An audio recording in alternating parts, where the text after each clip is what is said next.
فَكُلُوا مِمَّا رَزَقَكُمُ اللَّهُ حَلَالًا طَيِّبًا، تو اے مسلمانوں کھایا کرو جو بھی اللہ نے تمہیں رزق دیا ہے اس میں سے جو حلال ہے اور جو پاک ہے کھایا کرو۔ وَاشْكُرُوا نِعْمَتَ اللَّهِ إِن كُنتُمْ إِيَّاهُ تَعْبُدُونَ، اور اللہ کی نعمت کا شکر کرو اگر تم واقعتاً اسی کی بندگی کرتے ہو۔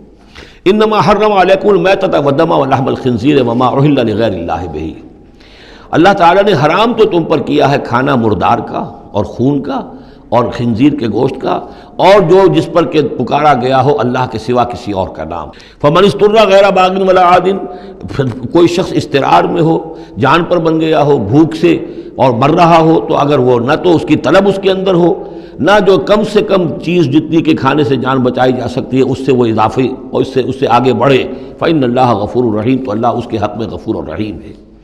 ولا تقولوا لما تصف السنتكم الكذب هذا حلال وهذا حرام، اور دیکھو اپنی زبانوں میں جیسے منہ میں آئے نہ بک دیا کرو کہ یہ حلال ہے یہ حرام ہے، یہ تو اللہ کا فیصلہ ہوتا ہے۔ تم جو اپنی منہ سے کہہ دیتے ہو اپنی زبانوں سے جو چاہ کہہ دیا، تو یہ بغیر دلیل کے بغیر سند کے نہیں۔ اللہ تعالیٰ یہ حلت اور حرمت، تحلیل اور تحریم یہ اللہ کا اختیار ہے۔ ولا تقولوا لمن تصف السنتكم الكذب، یہ جھوٹ جو اپنی زبان سے نکال دیتے ہو، هذا حلال وهذا حرام، یہ حلال ہے اور یہ حرام ہے، لتفتروا علی اللہ الکذب، تاکہ تم اللہ کی طرف جھوٹ منسوب کرو۔ ان الذین یفترون علی اللہ الکذب لا یفلحون، یقیناً جو لوگ اللہ تعالیٰ کی طرف جھوٹ منسوب کریں گے وہ فلاح نہیں پائیں گے۔ متاع قلیل، یہ سب برتنے کا سامان ہے، دنیاوی ضروریات ہے، تھوڑی سی دیر کے لیے فائدہ اٹھا لو، ولہم عذاب علیم، پھر ان کے لیے دردناک عذاب ہے۔ وعلی الذین ہادوا حرمنا ما قصصنا علیک من قبل، اور یہودیوں پر ہم نے بعض چیزیں حرام کر دی تھیں جن کی کہ تفصیل ہم پہلے آپ کو بتا چکے ہیں، یہ آ چکا ہے اس سے پہلے، کہ ان کے لیے ایک تو یہ کہ حضرت یعقوب نے چونکہ اونٹ کا گوشت اپنے اوپر خود حرام کر لیا تھا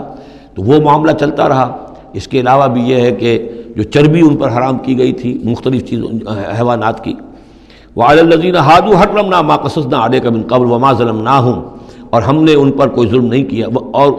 اور ہم نے ان پر کوئی ظلم نہیں کیا، ولکن کانوا انفسہم یظلمون، بلکہ یہ ظلم انہوں نے خود اپنے اوپر ڈھائے۔ ثم ان ربک للذین عملوا السوء بجہالۃ، پھر آپ کا رب ان لوگوں کے حق میں کہ جو کہیں غلطی سے، جہالت سے، نادانی سے، جذبات کی رو میں بہہ کر کوئی برا کام کر بیٹھے، ثم تابوا من بعد ذلک واصلحوا، پھر وہ توبہ کرے اور وہ اصلاح کر لیں، اس غلط کام کو چھوڑ دیں، حرام خوری سے باز آ جائیں، غلط کام جو ہے تج دیں ان کو۔ ان ربک من بعدہا، اگر وہ یہ شرطیں پوری کر دیں تو پھر آپ کا رب اس کے حق میں بھی، ان کے حق میں بھی غفور الرحیم ہے۔